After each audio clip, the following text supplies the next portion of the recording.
পর্দা মহিলাদের জন্য আছে, পর্দা পুরুষদের জন্য আছে। আমার আপনার নবী সাল্লাল্লাহু আলাইহি সাল্লাম যখন রাস্তাতে চলতেন, আল্লাহর হাবিব সাল্লাল্লাহু আলাইহি সাল্লাম চাকার মাকার করে এদিক ওদিক তাকাতেন না। নবী পাক সাল্লাল্লাহু আলাইহি সাল্লাম নিচে চেহারা করে সুজা হেঁটে যেতেন। আল্লাহর হাবিব যখন থুথু মুবারক ফেলতেন, কিবলার দিকে ফেলতেন না, এদিক ওদিক ফেলতেন না, নিচে মুখ করে থুথু মুবারক ফেলতেন, নিচে চেহারা করে, যেন থুথু মুবারক কিবলার দিকেও না হয় আর কোনো ব্যক্তি যেন কষ্টও না পায়। কথা বুঝতে পারছেন বাবা? এই জন্য একটি কথা মনে রাখবেন, কিয়ামতের ময়দানে একজন মহিলা শুধু নিজেই জাহান্নামে যাবে না। যদি কোনো মহিলা বেপর্দা থাকে, কিয়ামতের ময়দানে আল্লাহ তাকে যখন জাহান্নামে দিবে, বলবে, আল্লাহ, আমি আমার বাড়ি থেকে বেরিয়েছি, আমি পর্দা করিনি। আমার বাবা তো একবার আমাকে বলতে পারতো পর্দার কথা, আমার বাবা আমাকে জীবনে পর্দার কথা বলেনি। আল্লাহ পাক বলবেন, তার বাবাকে ডাকা হোক, তার বাবাকে জিজ্ঞাসা করা হবে। তার বাবা যদি মিথ্যা কথা বলে, সেই জবান দিয়ে আপন মনি বের হবে যে এই ব্যক্তি মিথ্যা কথা বলছে। ওই কিয়ামতের ময়দানে হাতে যদি গুনহার কাজ করে থাকেন, আপনি আল্লাহর দরবারে অ্যাকসেপ্ট না করেন আমি গুনাহটা করেছি, আপনার হাতকে আল্লাহ জবান দিবেন, হাত বলবে, আল্লাহ, এই হাতের মাধ্যমে তোমার এই বান্দা গুনার কাজ করেছে। পা দিয়ে চলে গিয়ে কোথাও গুনার কাজে গিয়েছেন, মেলা দেখতে গিয়েছেন, গান বাজনা শুনতে গিয়েছেন, চুরি করতে গিয়েছেন, শরাব পান করতে গিয়েছেন, জুয়া খেলতে গিয়েছেন, ওই কিয়ামতের ময়দানে আপনি জবান থেকে অস্বীকার করতে চাইবেন, কিন্তু আপনার পা পর্যন্ত সাক্ষী দিবে, আল্লাহ, আমাকে ব্যবহার করে গুনার কাজে গিয়ে লিপ্ত হয়েছে। আল্লাহ তাবারাক ওয়া তাআলা বলবেন, তার বাপকে জাহান্নামে নিয়ে যাও, সেই মহিলাকেও নিয়ে যাও। মহিলা বলবে, আল্লাহ, আমার বাবা তো বলেনি, আমার মাও আমাকে পর্দার কথা শিখায়নি। মহান রব্বুল আলামিন তার মাকে ডাকাবেন, তার মাকে জিজ্ঞাসা করা হবে, তার মায়ের মুখ দিয়ে বের হবে, তাকে বেপর্দা পর্দা করার কোনোদিন আদেশ যেই মা নিজের মেয়েকে দেয়নি, সেই মাকে পর্যন্ত জাহান্নামের আগুনে নিয়ে যাওয়া হবে। তারপরে সেই মহিলার বড় ভাইকে ডাকা হবে, তারপরে তার স্বামীকে ডাকা হবে। আজকে আমাদের সমাজের মধ্যে দেখতে পাওয়া যায়, আমাদের যুবক ছেলে পিলে তারা কি করে, অমুসলিমদের কালচারকে নিজে আপন করে ধারণ করতেছেন। আমার আল্লাহ কোরআন পাকের মধ্যে বলেছেন, সারা পৃথিবীর সবচাইতে উত্তম চরিত্রের অধিকারী আল্লাহর হাবিব মুহাম্মদ রাসূলুল্লাহ। তিনার মতন কালচার, তিনার মতন ব্যবহার, তিনার মতন চরিত্রমান ব্যক্তি না আগে হয়েছে, না কিয়ামতের সকাল পর্যন্ত হতে পারে। জোরে বলেন সুবহানাল্লাহ। আমার নবীর এত সুন্দর চরিত্র, আমার যদি চরিত্র ভালো হয়, আমার বাপকে জিজ্ঞাসা করবেন, বলবেন আমার বেটা জাহাঙ্গীরের চরিত্র ভালো। মাকে জিজ্ঞাসা করবেন, ভালো। হয়তো আমার পড়োশিদের জিজ্ঞাসা করবেন, তারা বলবে ভালো নয়, চরিত্র খুব খারাপ। আমার ব্যাপারে সব বলবে না। যদি আমার মুসলমান ভাই আমাকে ভালো বলে, যদি কোনো হিন্দুকে জিজ্ঞাসা করা হয়, সে ব্যক্তি বেধর্মী, সে আমাকে খারাপ বলতে পারে, কিন্তু একমাত্র পৃথিবীর মাটিতে মুহাম্মদ রাসূলুল্লাহ, যেই মুহাম্মদ রাসূলুল্লাহকে ইহুদি পর্যন্ত, খ্রিস্টান পর্যন্ত, হিন্দু পর্যন্ত প্রত্যেক ধর্মের ব্যক্তি এক বাক্যে বলেছেন, মুহাম্মদ রাসূলুল্লাহর চরিত্র সবচাইতে উত্তম চরিত্র। জোরে বলেন সুবহানাল্লাহ। কারণ আমার আপনার নবী কোনো ইহুদিকে কষ্ট দেননি, কোনো নাসারাকে কষ্ট দেননি, কোনো হিন্দুকে কষ্ট দেননি। আমার আপনার নবীর দরবারে যারা এসেছেন, আল্লাহর হাবিব তাকে খুশ করে পাঠিয়েছেন, কাউকে খালি হাতে ফিরায়নি। মক্কার মাটিতে একজন মহিলা ছিল, যেই মহিলার স্বামী মারা যায়, একটা ইয়াতিম তার ছেলে রয়েছেন, মহিলা বাড়িতে রয়েছেন দীর্ঘদিন, একটাই কাপড় পরার কারণে তার কাপড়ের জায়গা জায়গা ফুটো হয়ে গেছে, জায়গা জায়গা ফেটে চিরে গেছেন। তার সন্তান বলল, মা, তুমি আমাকে অনুমতি দাও, আমি তোমার জন্য আমার মামার বাড়িতে গিয়ে একটা কাপড়ের ব্যবস্থা করে দিব। মা বললেন, বেটা যাও। বেটা চিন্তা করলেন, মা তো বাড়ির ভিতরে আছেন, কাপড় ফেটে ফেটে গিয়েছেন, মায়ের শরীর জায়গা জায়গা দেখতে পাওয়া যায়, আমার মা যদি বাড়ি থেকে বের হয়, আমার মায়ের ইজ্জত নষ্ট হবে। সেই ছেলে বাড়িতে মায়ের অনুমতি নিয়ে মামার কাছে গেলেন। তার মায়ের ভাই মামার কাছে গিয়ে বলছেন, মামা, মায়ের দেহের রক্ত, মায়ের দেহের কাপড় আপনার ফেটে গেছেন, মায়ের ইজ্জত সম্মান নষ্ট হবে যদি বাড়ি থেকে বের হয়। একটা কাপড়ের ব্যবস্থা করে দেন, আমি যেন আমার মায়ের ইজ্জতটা ঢাকতে পারি, আমার মায়ের কাপড়ের ব্যবস্থা করে দেন। তার মামা তাকে ধাক্কা দিয়ে বের করে দিল। ওই বাচ্চা কান্না করতে করতে আপন চাচার বাড়িতে গিয়ে বলছেন, চাচা, আমার আব্বা মারা যাওয়ার পর আমরা ইয়াতিম হয়ে গেছি, আমার মায়ের শরীরে একটাই কাপড় দীর্ঘদিন থাকার কারণে কাপড়টা ফেটে চিরে গেছেন, আমার মা যদি বাড়ি থেকে বের হয় আমার মায়ের ইজ্জতটা নষ্ট হবে, আমার মায়ের মানহানি হবে। ওই বাচ্চা যখন বললেন, তার চাচা তাকে ধাক্কা দিয়ে বাড়ি থেকে বের করে দিল, গ্রামবাসী বের করে দিল। ওই বাচ্চা কান্না করতে করতে বাড়ির পথে ফিরে আসছেন খালি হাতে। একজন রাস্তায় দেখা হচ্ছেন, বাবু তুমি কান্না কেন করতেছো, তোমার চেহারাতে পানি কেন? ওই বাচ্চা বলছেন, বাবা আমার মায়ের একটাই পরনের কাপড়, আমার বাবা দীর্ঘ বছর পূর্বে ইন্তিকাল করেছেন, আমরা এতিম, আমার মাকে কাপড় কিনে দিতে পারবো না। সেই কাপড় যেটা আমার মা পরে আছেন জায়গা জায়গা ফুটো হয়ে গেছে, আমার মা যদি বাড়ি থেকে বেরিয়ে যায় মায়ের ইজ্জতটা নষ্ট হয়ে যাবে, আমার মা বাড়ি থেকে বের হতে পারে না। তাই আমি আমার কাপড়ের জন্য মামার কাছে গিয়েছি, মামা ধাক্কা দিয়ে বের করে দিয়েছেন। চাচার কাছে গিয়েছি, চাচা ধাক্কা দিয়ে বের করে দিয়েছেন।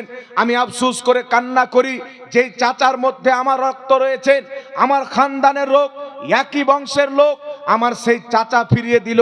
যেই মামার বোন আমার মা, আমার সেই মামা বোনের ইজ্জতের চিন্তা না করে ধাক্কা দিয়ে বাড়ি থেকে বের করে দিল।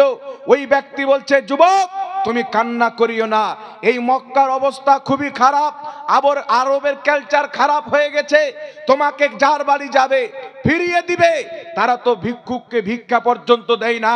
তুমি যদি কাপড় পেতে চাও আমি একজন ব্যক্তির ঠিকানা দিয়ে দিচ্ছি, যাও ওই ব্যক্তির দরবারে যাবে, অবশ্যই তোমাকে কোনো না কোনো কাপড় দিবে। বাচ্চা বলছেন, তার নাম বলেন। ওই ব্যক্তি বলছেন, যাও মুহাম্মদ ইবনে আব্দুল্লাহ, মুহাম্মদ রাসূলুল্লাহর দরবারে যাও, চাচা ফিরিয়ে দিতে পারে, মামা ফিরিয়ে দিতে পারে, আত্মীয় স্বজন ফিরিয়ে দিতে পারে, আল্লাহর নবী মুহাম্মদ রাসূলুল্লাহ নিজের দরবার থেকে কোনোদিন ফিরিয়ে দিতে পারে না। সুবহানাল্লাহ, সুবহানাল্লাহ, জোরে বলেন না সুবহানাল্লাহ, সুবহানাল্লাহ। হাত উঠিয়ে বলেন ইয়া রাসূলুল্লাহ। আমার আপনার নবী সাল্লাল্লাহু আলাইহি সাল্লামের নামটা শুনলেন, বাচ্চা বাড়িতে গিয়ে বলছেন, মা চাচা তো ফিরিয়ে দিল ধাক্কা দিয়ে, মামা ফিরিয়ে দিল ধাক্কা দিয়ে, এখন আমি শুনেছি নাকি একজন মুহাম্মদ ইবনে আব্দুল্লাহ নামী ব্যক্তি কুরাইশ বংশের মধ্যে রয়েছেন, ওই ব্যক্তির দরবারে গিয়ে ফিরিয়ে দেয় না। মা বলছেন, বেটা আমি জানি উনি খুব ভালো ব্যক্তি, কিন্তু তার কাছে যেই ব্যক্তি যায় তার ধর্ম কবুল করে নেয়, ইসলাম মানতে বাধ্য হয়ে যায়। তুমি যদি যাবে তো তুমি একটা ওয়াদা করে যাও, তুমি কাপড় চাইতে যাবে কিন্তু তার ধর্ম পালন করবে না। আমাদের ধর্ম মূর্তি পূজার, আমাদের ধর্ম বুত পূজার, তুমি আমার সাথে ওয়াদা করো যে তার কাছে গিয়ে নিয়ে ধর্মকে ত্যাগ করবে না। ওই যুবক মায়ের সাথে ওয়াদা করে বাড়ি থেকে বেরিয়েছেন মুসলমান। আল্লাহর নবী সাল্লাল্লাহু আলাইহি ওয়াসাল্লাম সাহাবায়ে কেরামকে নিয়ে বসে আছেন। ওই বাচ্চা আমার আপনার নবীর দরবারে যাচ্ছেন। আল্লাহর নবীর নিকটে যখন উপস্থিত হয়েছেন, যাওয়ার পরে সর্বপ্রথম বাক্য বাচ্চা বলছেন, আমি আপনার কাছে সাহায্যের জন্য এসেছি, কিন্তু আগেই বলে দিচ্ছি আমি আপনার মাযহাব, আপনার দ্বীন, আপনার ধর্ম মানব না। আমার নবী মুচকি মেরে হাসলেন, বললেন, বাবা বলো, আমার মাযহাব তোমাকে মানতে হবে না, কি কারণে আমার দরবারে এসেছো?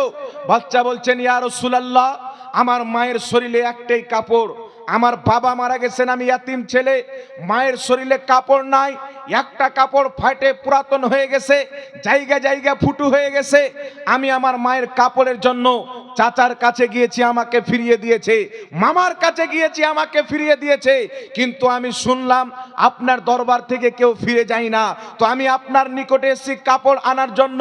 আপনার ইসলাম আমি মানব না, আপনার ধর্ম আমি মানব না।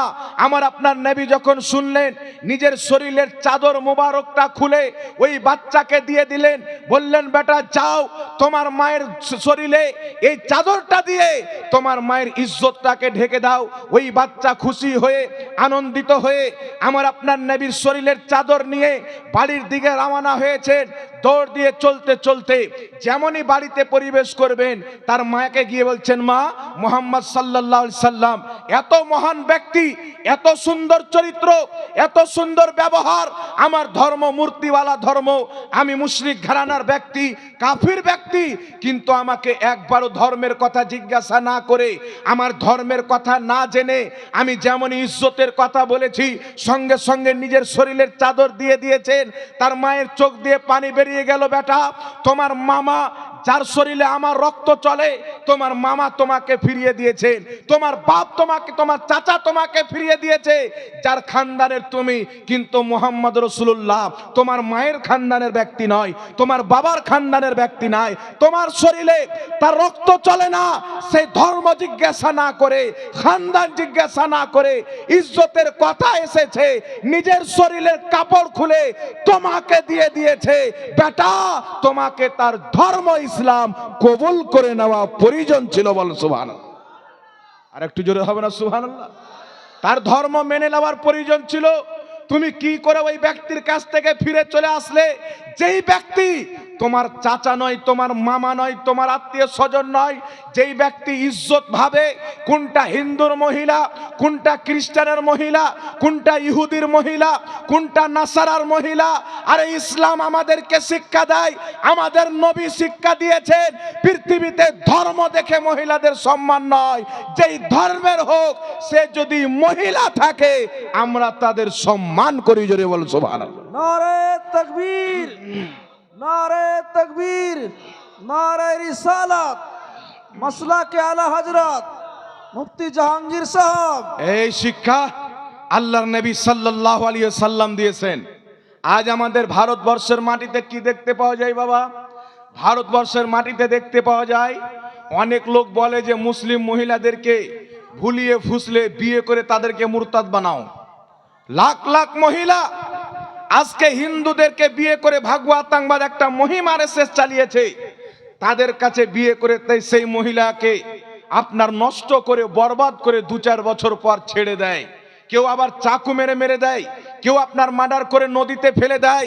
কিন্তু আমাদের ইসলাম এই শিক্ষা দেয় না। আমার আপনার নবী শিক্ষা দিয়েছেন, শুনো, একজন ইসলামিক নারী যদি থাকে তারও ইজ্জত করতে হবে, ও মুসলিমের নারী যদি থাকে তারও ইজ্জত করতে হবে। এই শিক্ষা জানি না অন্য ধর্মে আছে কি নাই, কিন্তু আমাদের ধর্ম ইসলামের মধ্যে আছে। জোরে বল সুবহানাল্লাহ। সুবহানাল্লাহ, সুবহানাল্লাহ। নবী পাক সাল্লাল্লাহু আলাইহি সাল্লামের দরবার থেকে এসেছেন, তার মা বলছেন, বেটা, তোমার চাচা তোমার কে হয়? তার রক্ত তোমার শরীরের মধ্যে, একই রক্তের মানুষ। আমার যদি ইজ্জত নষ্ট হয় তোমার চাচাদের নাক কাটবে, সে ফিরিয়ে দিল। আমার যদি ইজ্জত নষ্ট হয় আমার ভাই তোমার মামার নাক কাটবে, সে তোমাকে ফিরিয়ে দিল।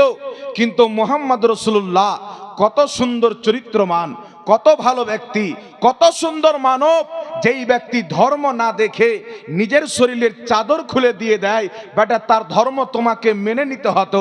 বেটা বলছেন, মা, আমার তার চেহারা দেখে পাগল হয়ে গেছি, আমি তার চেহারা যখন থেকে দেখেছি বাড়ি আসতে ইচ্ছে করে না, মনে হয় মুহাম্মদ রাসূলুল্লাহর ওয়াদদুহা ওয়াল লাইল ওয়ালা চেহারা তাকাইতে থাকি তাকাইতে থাকি। মা ইচ্ছা তো ছিল ইসলাম ধর্ম কবুল করব, কিন্তু তোমার সাথে ওয়াদা করে গিয়েছিলাম। মা বলছে, বেটা চিন্তা করার কিছু নয়, মুহাম্মদ সাল্লাল্লাহু আলাইহি সাল্লাম যখন এত ভালো ব্যক্তি, ওই ব্যক্তি কোনোদিন মিথ্যা হতে পারে না। চলো মা এবং বেটা দুইজন নবীর কলমা পাঠ করে মুসলমান হয়ে যাও। সুবহানাল্লাহ। মা এবং বেটা দুইজন নবীর কলমা পাঠ করে বাবা মুসলমান হয়ে গেলেন। একটু জোরে হবে না সুবহানাল্লাহ? এটা হচ্ছে আমার আপনার নবীর চরিত্র। মুসলিম তো মুসলিম, অমুসলিম পর্যন্ত আমার আপনার নবী সাল্লাল্লাহু আলাইহি সাল্লামের চরিত্রকে উত্তম বলতে বাধ্য হয়েছে। আজ থেকে প্রায় কিছু বছর পূর্বে একজন খ্রিস্টান ব্যক্তি একটা কিতাব লিখেছেন। কিতাবটির নাম হচ্ছে দ্য 100। কি নাম? 100 জন মহামানবের। সেই কিতাবের মধ্যে গুণগান করেছে, লিস্ট বানিয়েছে। সে একজন খ্রিস্টান, সে যদি চাইতো তাদের নবী ঈসা আলাইহিস সালামের গুণগান প্রথম নম্বরে আনতে পারত। মুসা আলাইহিস সালামের গুণগান করা হয়েছে, ঈসা আলাইহিস সালামের গুণগান করা হয়েছে, রামের গুণগান করা হয়েছে, হিন্দু ভাইদের অসংখ্য ভগবানদের গুণগান করা হয়েছে। কিন্তু মুসলমান একজন খ্রিস্টান ব্যক্তি নিজের কিতাবের মধ্যে সর্বপ্রথম স্থানে যিনার নাম এনেছেন তিনি হচ্ছেন মুহাম্মদ রাসূলুল্লাহ। জোরে বলুন সুবহানাল্লাহ। খ্রিস্টান পর্যন্ত বাধ্য যে মুহাম্মাদের মতন চরিত্র পৃথিবীতে কাউরির নাই। একটু জোরে হবে না সুবহানাল্লাহ? সুবহানাল্লাহ। এই জন্য বিরাদর ইসলাম, আমরা মোবাইল ব্যবহার করি, মোবাইলের মধ্যে গুগল আছে না নাই? এই গুগলের মধ্যে লিখবেন দুনিয়ার সর্বশ্রেষ্ঠ ব্যক্তি কে, এই গুগলের মধ্যে আমার আপনার নবীর নাম আসবে। এই গুগলওয়ালা কোনো মুসলমান নয়, এই গুগলের মালিক ইহুদি খ্রিস্টানরা।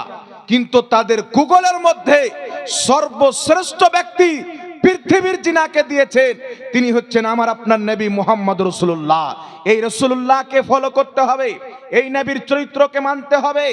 আজ আমাদের যুবক ছেলে মেয়ে পেলেরা কি করে, তারা বিয়ে করার পর নিজের স্ত্রীকে বেপরদা হাইওয়ে রোডে মোটরসাইকেলে নিয়ে যায়, স্ত্রীর চাদর ঠিক থাকে না, স্ত্রীর পোশাক ঠিক থাকে না। আর যুবক ছেলে পেলেরা যেমন হিরো হিরোইনরা নায়কেরা করে তেমন নিজের স্ত্রীর সঙ্গে ব্যবহার করতে চায়। এই পৃথিবীর মুসলমান দুনিয়ার যে কোনো ব্যক্তিকে ফলো করেন, আপনাকে কামিয়াবি পাওয়া যাবে না, সফলতা পাওয়া যাবে না।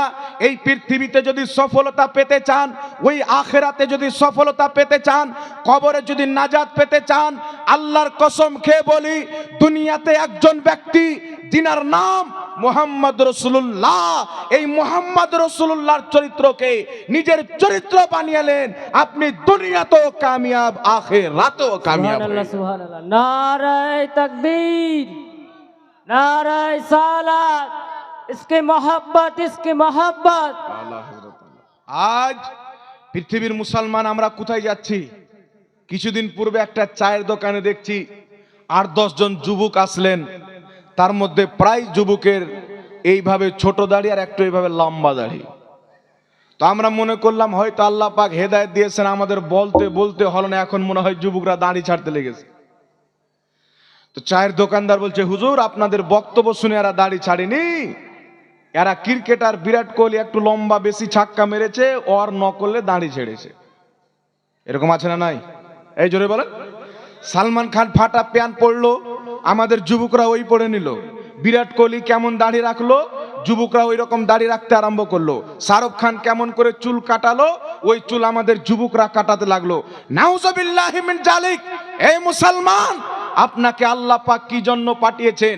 মুহাম্মদ রাসূলুল্লাহর চরিত্রকে আপনি পড়েছেন, শুনেন, এই নাপাকদের চরিত্রকে যদি আপনি অ্যাকসেপ্ট করেন, আপনি নাপাক হয়ে যাবেন, দুনিয়াটা আপনার অপবিত্র হয়ে যাবে।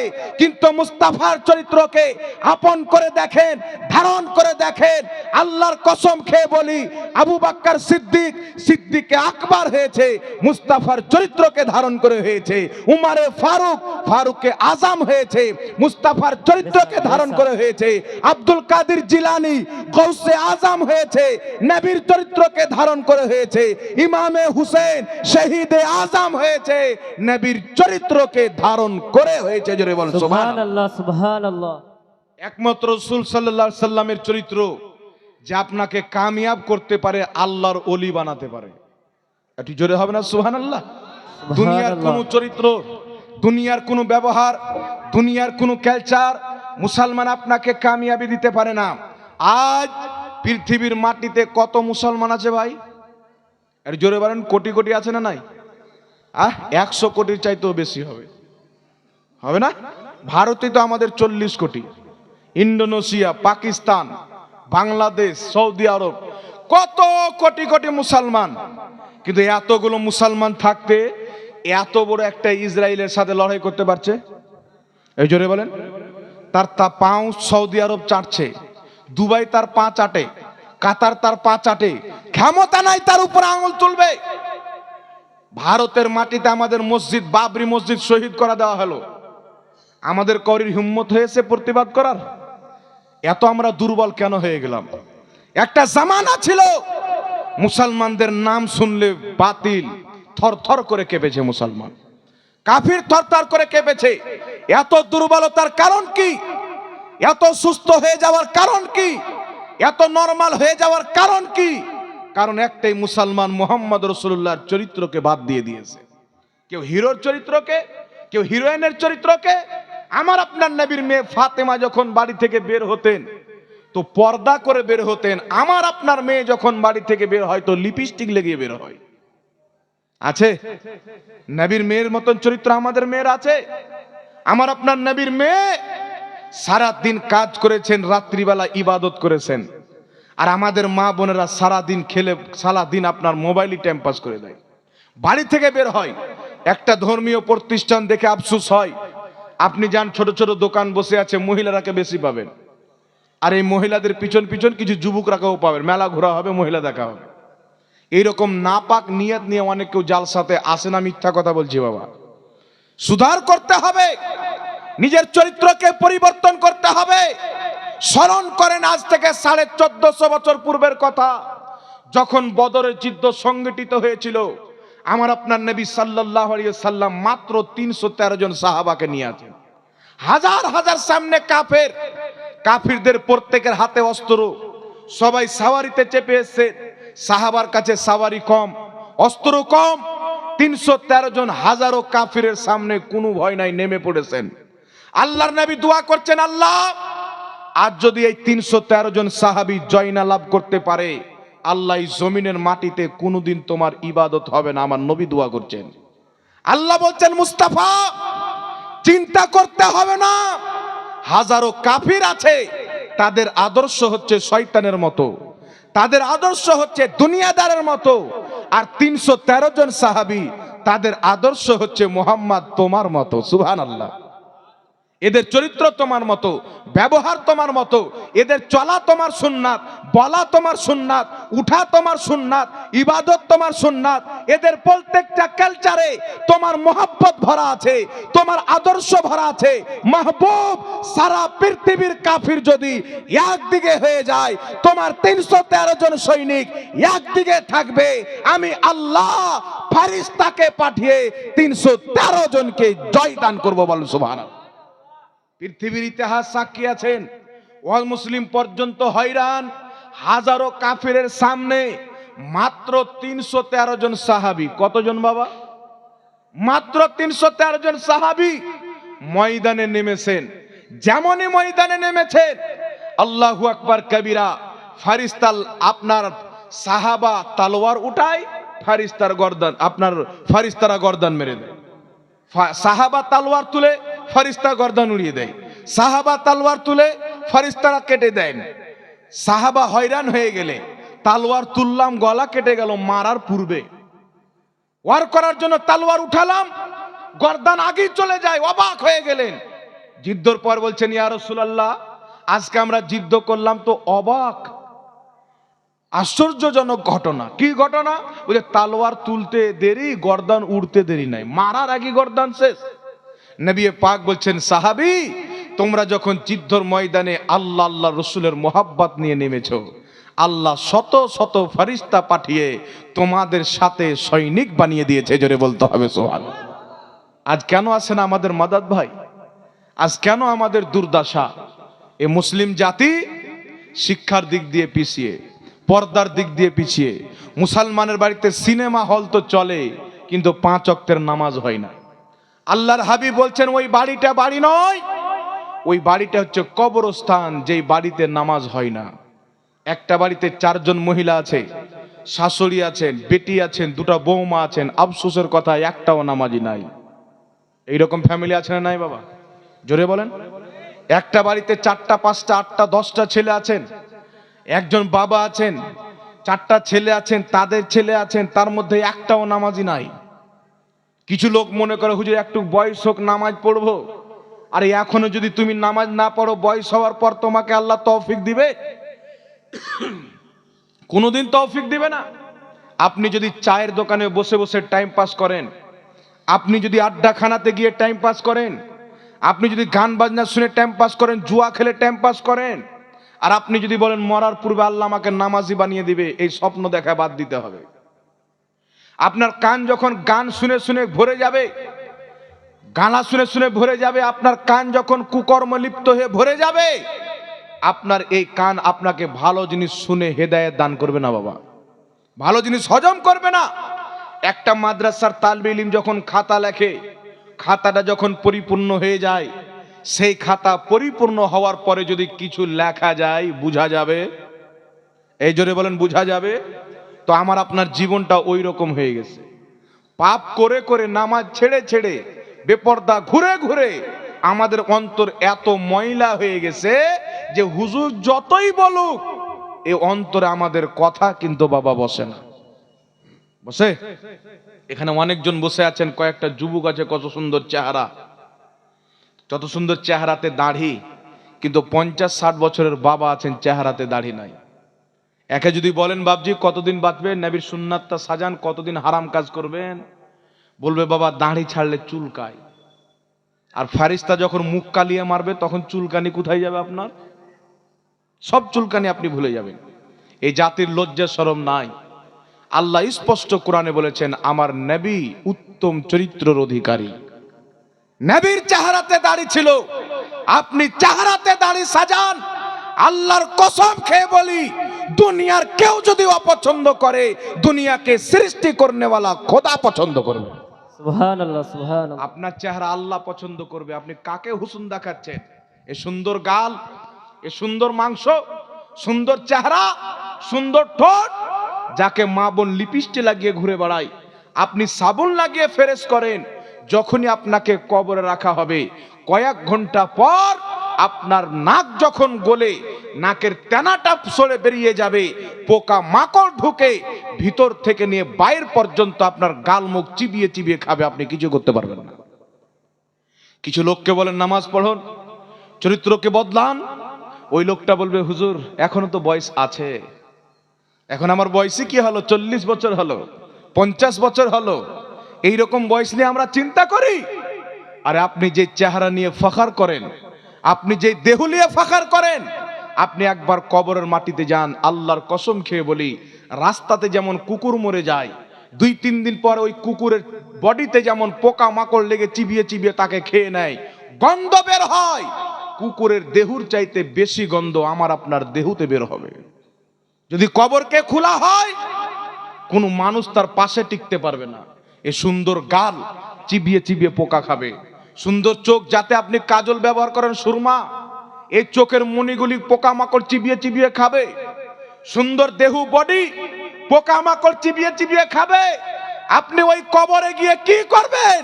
যেই কবরে আপনার শ্বাস চলবে না, আপনি নিজের হাতে গোসল করতে পারবেন না, নিজের হাতে পোশাক পরতে পারবেন না, নিজের হাতে গোসল করে আপনার জায়গায় কবর যেতে পারবেন না।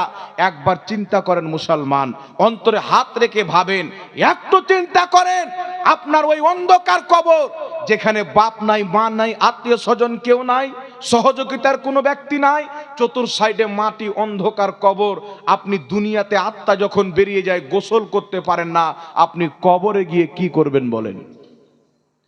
আপনার গালের মাংস পোকা চিবিয়ে চিবিয়ে খাচ্ছেন, আপনি দেখতে পাবেন কষ্ট হবে, আপনি পোকা ভাগাতে পারবেন না। আপনার চোখের বুন্দিগুলি বড় বড় পোকা ছগল মেরে মেরে খাবে, আপনি দেখতে পাবেন কষ্ট হবে, আপনি কিছু করতে পারবেন না। আপনার সুন্দর দেহ, যাকে প্রত্যেকদিন সাবুন শ্যাম্পু দিয়ে মালিশ করে সাজান, সেই অন্ধকার কবরের মাটি চিবিয়ে চিবিয়ে খাবে, পোকা চিবিয়ে চিবিয়ে খাবে, আপনি ওই সমাতে কিছু করতে পারবেন না, দেখবেন কষ্ট হবে। আর আল্লাহর কসম খেয়ে বলি, আজ যদি আপনি নবী মুস্তাফার সচ্চা গোলাম হয়ে যান, নবী মুস্তাফার সচ্চা মাননেওয়ালা হয়ে যান, নবীর সুন্নাতে চলনেওয়ালা হয়ে যান, নিজের চরিত্রকে নবীর মতো বানিয়েলেন, নিজের ব্যবহারকে নবীর সুন্নাত মোতাবিক করেলেন, আমি চ্যালেঞ্জ দিয়ে বলছি আজ থেকে প্রায় 550 বছর পূর্বে বারেলি শরীফের মাটিতে একজন আল্লাহওয়ালাকে দাফন করা হয়েছিল। 550 বছর পর তিনার মাজারকে যখন শহীদ করা হলো, তিনার দেহ এবং কাফন যেমন রেখেছিল তিনার কবরে তেমন 550 বছর পর আল্লাহ হিফাজতে রেখেছেন। বল সুবহানাল্লাহ, সুবহানাল্লাহ। কাফন পর্যন্ত ময়লা হয়নি। কেন? তারা নিজের চরিত্রকে মুস্তাফার মতো বানিয়েছেন।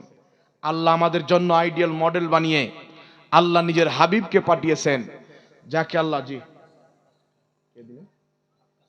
আক্কাস আলী একজন 500 টাকা দান দিয়েছেন। দাদির জন্য দোয়া হবে ইনশাআল্লাহ, আল্লাহ কবুল করুক, সকলে পড়েন আল্লাহুম্মা আমিন। তারা আমার নবীর সুন্নাতে চলেছেন বাবা, দিনের প্রতি আমল করেছে। আপনি জানেন আল্লাহ আমাদেরকে কি জন্য সৃষ্টি করেছেন? সাহাবায়ে কেরাম ইসলামকে প্রচার করার জন্য কি করেছেন মা বোনেরা শুনেন। আমার আপনার নবী এলান করলেন, তখন তো যুদ্ধ হতো, এখন যুদ্ধ হয় না, জিহাদ হয় না। আমার আপনার নবী সাল্লাল্লাহু আলাইহি সাল্লাম এলান করলেন, তোমাদের মধ্যে যারা যুদ্ধ করতে প্রস্তুত সক্ষম তারা অস্ত্র নিয়ে বেরিয়ে পড়ো। যারা যুদ্ধ করতে পারবে না, বিরুদ্ধ হয়ে গেছো, বয়স হয়ে গেছে, হাত পাও কেটে গেছে, চলতে পারো না, অসুস্থ হয়ে গেছো, নিজের অস্ত্রগুলো যুবকদের হাতে তুলে দাও। সাহাবায়ে কেরাম নিজের অস্ত্র নবী মুস্তাফার কদমে রেখে দিলেন। একজন মহিলা দুধ পান করা বাচ্চাকে কোলে করে নিয়ে আমার নবীর দরবারে আসলেন। আসার পরে বলছেন, ইয়া রাসূলুল্লাহ, আমার স্বামী বদরের যুদ্ধতে আল্লাহর দ্বীনের খাতিরে শহীদ হয়ে গেছেন। যদি আমার স্বামী থাকতো আজ আপনার সাথে পাঠাতাম, আল্লাহর দ্বীনের জন্য শহীদ হতো। আমি কিয়ামতে বলতাম, আল্লাহ তোমার নবী যখন ডাক দিয়েছিল আমি তোমার রাস্তায় আমার স্বামীকে কুরবান করে দিয়েছি। আমার আপনার নবী যখন ডাক দিয়েছেন আমি স্বামীকে কুরবান করে দিচ্ছি। ইয়া রাসূলুল্লাহ, আমার স্বামী নাই, আমার কোনো বড় ভাই নাই, আমার পিতা নাই, কোনো যুবক নাই আমার বাড়িতে, যাকে আপনার সাথে পাঠাবো। কিন্তু ইয়া রাসূলুল্লাহ, আমার এই কয়েক মাসের বাচ্চা, আমার স্বামী যখন বদরের যুদ্ধে শহীদ হয়, আমার স্বামীর বাচ্চা আমার গর্ভে ছিল, আজকে সে আমার দুধ পান করে। আল্লাহর হাবিব, আপনি এই বাচ্চাটাকে যুদ্ধের ময়দানে নিয়ে যান, আমি যেন কিয়ামতে বলতে পারি, আল্লাহ তোমার দ্বীনের খাতিরে আমি আমার একটা ছোট বাচ্চাকে কুরবান করেছি। জোরে বলেন সুবহানাল্লাহ। তার এই জাজবাকে দেখে, তার এই দ্বীনের প্রেমকে দেখে, ধর্মের মোহাব্বতকে দেখে আল্লাহর হাবিবের চোখ দিয়ে পানি বেরিয়ে গেল। আমার আপনার নবী বলছেন, মা তোমার এই ছোট বাচ্চা নিয়ে গিয়ে করব কি? এ তো তলোয়ার চালাতে জানে না, এ তো লড়াই করতে পারবে না, উল্টায় বোঝ হয়ে যাবে, কোলে নিয়ে থাকতে হবে। সেই মহিলা বলছেন, ইয়া রাসূলুল্লাহ, আমি জানি আমার বাচ্চা ছোট, তলোয়ার চালাতে পারবে না, তলোয়ারের মার সহ্য করতে পারবে না, কিন্তু ইয়া রাসূলুল্লাহ, আমার এই সন্তানের মধ্যে এমন একটি গুণ রয়েছে, আমি মা ভালো করে জানি সেই গুণটি আপনার যুদ্ধের ময়দানে কাজে আসবে। আমি চাই আমার সন্তান যুদ্ধের ময়দানে সেই গুণটি কাজে লাগিয়ে আপনার মোহাব্বতে যেন শহীদ হয়ে যায়, ইসলামের জন্য শহীদ হয়ে যায়। আমি যেন কিয়ামতের ময়দানে বলতে পারি, আল্লাহ তোমার নবী যখন ডাক দিয়েছিল আমি ঘরে বসেছিলাম না, আমার দুধ পান করনেওয়ালা বাচ্চা তোমার নবীর সাথে রওনা করে দিয়েছে। সুবহানাল্লাহ। আল্লাহু আকবার কবিরা। ওই বাচ্চার মা বলছেন, হুজুর আমার বাচ্চাকে কেউ যদি কোলে নিয়ে আদর যত্ন করে মোহাব্বত করে একটা মাত্র চুমুন দিয়ে দেয়, আমার বাচ্চা তাকে গলা চিপকে ধরে নেয়। ইয়া রাসূলুল্লাহ, যুদ্ধের ময়দানে আমার এই দুধ পান করনেওয়ালা বাচ্চা নিয়ে যান, আমার এই কচি বাচ্চাকে আপনি নিয়ে যান। যুদ্ধের ময়দানে যখন কোনো দুশমন, আল্লাহর দ্বীনের বাগী রাসূলুল্লাহর দুশমন আপনার দিকে তীরের নিশানা বানিয়ে ছাড়বে, ইয়া রাসূলুল্লাহ আপনি আমার ছেলেকে একটা চুমুন দিবে, আমার ছেলে আপনাকে চিপকে ধরে নেবে, তীর আপনার দেহে লাগতে দিবে না, ঢালের মতন তীর আমার সন্তান নিজের দেহে নিয়ে নেবে। হুজুর আপনার রক্ষা করতে গিয়ে আমার ছেলের যদি জীবনটা চলে যায়, আপনার হিফাজত করতে গিয়ে আমার ছেলেকে যদি একটা তীর লেগে আমার ছেলে যদি শহীদ হয়ে যায়, কিয়ামতের ময়দানে আমি মা মাথা উঁচু করে বলবো, আল্লাহ তোমার নবীর মোহাব্বতে যুদ্ধের ময়দানে আমার বেটা শহীদ হয়ে গেছে। বল সুবহানাল্লাহ। সুবহানাল্লাহ, সুবহানাল্লাহ। হুজুর আমি যেন খালি না থাকি, কিয়ামতের ময়দানে বলতে পারি যে আল্লাহ আমি আমার বাচ্চাকে কুরবান করেছি, তোমার নবীর ডাকে আমার বাচ্চাকে পাঠিয়েছি। আমার নবীর চোখ দিয়ে পানি বেরিয়ে গেল। এত জাজবা, এত মোহাব্বত ধর্মের তাদের মধ্যে ছিল। সাহাবা নিজের স্ত্রীগণকে ছেড়ে, বাপ মাকে ছেড়ে, ছেলে মেয়েকে ছেড়ে যুদ্ধের ময়দানে বেরিয়েছেন। আপনারা সকলে শুনেছেন হযরতে হানজালা রাদিয়াল্লাহু তাআলা ব্যাসের ঘরে ছিলেন, বিবাহের প্রথম রাত্রি স্ত্রীর সঙ্গে ভালোবাসাতে লিপ্ত আছেন। বাইরে থেকে ডাক আসছেন, হানজালা স্ত্রীর গরম বিছানা ত্যাগ করে চলে দাও, মুহাম্মদ রাসূলুল্লাহ ডাক দিয়েছেন। হযরতে হানজালার কানে আওয়াজ এসেছেন, হানজালা বলছেন, স্ত্রী হয়তো আর সাক্ষাৎ হবে কি হবে না, আল্লাহর হাবিব ডেকেছেন, তোমার মোহাব্বত পরে, আমার নবীর মোহাব্বত পরে। আল্লাহ কুরআন পাকে বলেছেন, যখন আল্লাহ রাসূল ডাক দিবে সমস্ত কাজকে ত্যাগ করে সারা দাও। হে আমার স্ত্রী, তুমি থাকলে আমি নবীর মোহাব্বতে রওনা দিলাম। তোমার মোহাব্বত পরে, আমার নবী আগে, পিতা মাতা পরে, আমার নবী আগে। স্ত্রী নেক ছিলেন, বলছে স্বামী, নবী যখন ডাক দিয়েছেন তুমি নবীর সারাতে চলে যাও। প্রথম রাত্রি ব্যাসের বিছানা ত্যাগ করে নবীর মোহাব্বতে যুদ্ধর ময়দানে খঞ্জার হাতে করে লড়াই করতে আছেন। দুশমনের দিন, ইসলামের দুশমন কাফিরেরা এমন ভাবে তলোয়ারের আঘাত করে হানজালাকে শহীদ করে দিয়েছেন। এই দিকে যুদ্ধ যখন শেষ হয়ে যায়, সাহাবায়ে কেরাম খুঁজছেন হানজালা কোথায়। চতুর সাইডে দেখছেন হানজালাকে পাওয়া যায় না, লাশকে সরিয়ে দেখছেন হযরতে হানজালা পাওয়া যায় না। আমার নবীর দরবারে গিয়ে বলছেন, ইয়া রাসূলুল্লাহ, সবাইকে তো পেলাম, তোমার হানজালাকে পেলাম না। আমার নবীর চোখ দিয়ে পানি বেরিয়ে বলছেন, হে আমার সাহাবী, হানজালা যখন ময়দানে আসে তার স্ত্রীর সঙ্গে মোহাব্বতে লিপ্ত ছিল, প্রেমে লিপ্ত ছিল। আমার ডাক শুনে সাড়া দিয়ে চলে এসেছে, অপবিত্রতার অবস্থায় শহীদ হয়েছে।